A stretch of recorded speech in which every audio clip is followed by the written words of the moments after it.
Hello everybody, this is Moldy from Not So Mainstream Gaming, and today we're here with the Landscaper. He is the newest engineer variant from the latest DLC that came out.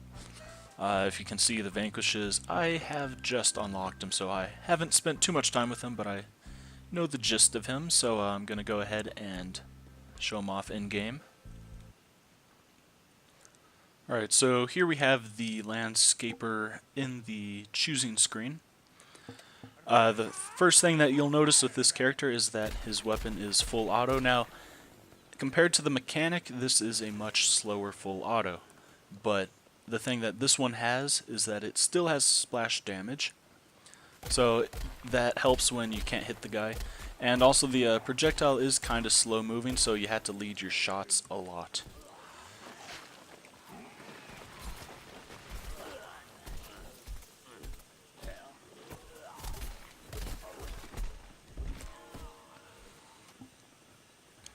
So the primary weapon on this character is the Weed Buster.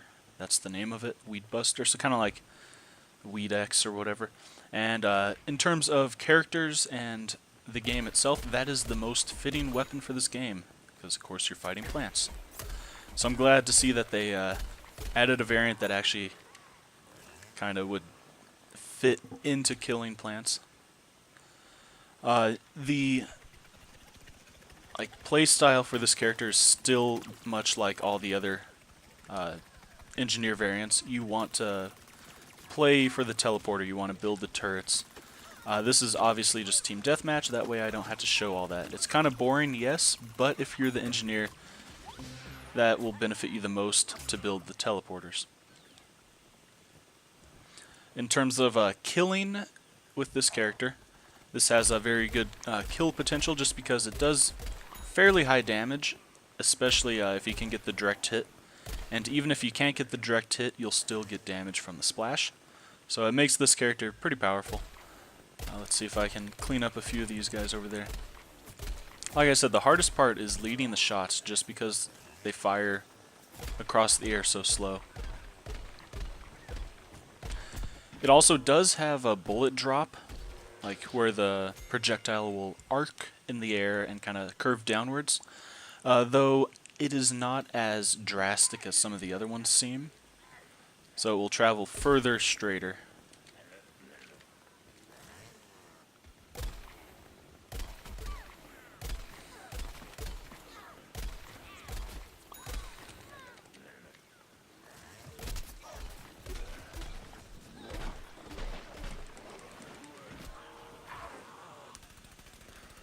As always, to unlock this character, either by the 40,000 coin sticker pack or the 30,000 coin sticker pack. I did test if you could unlock it via the 20,000, but I could not unlock any of the character pieces with that. I think that it's just because it's DLC, it has to have its own sticker pack, which is kind of weird. I would have much rather preferred to buy the 20,000 just because it's cheaper, but I think that's the only way to do it is 30,000 or 40,000.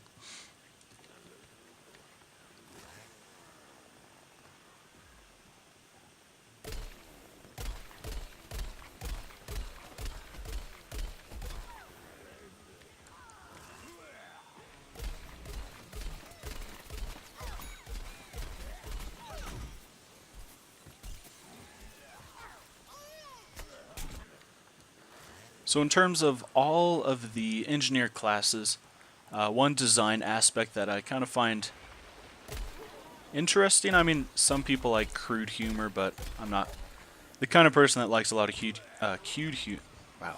crude humor. So like where you can see like his butt crack down there. I always kind of stayed away from the variants that had that. There's actually a couple variants that don't have that. I actually tended to play as them a little bit more often than I did these ones. And just in terms of design elements, I mean, some people think it's good, but I don't know. I'm just glad that the wheelbarrow on his back kind of covers it up mostly.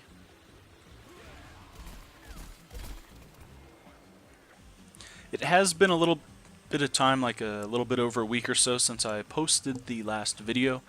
I'm sorry I had a bunch of tests going on in school. Otherwise, I do have a bunch of these characters unlocked that I'm going to try and hammer out today, so hopefully these videos will come out soon, either today or tomorrow. My apologies if I sound a little bit kind of confuzzled. It's just because I haven't been on the game as much, and also if I play bad, that's because I've been playing Skyrim. So the controls are a little bit different, but I'm glad to be back finally after all those tests, and I'll see you in the next episode.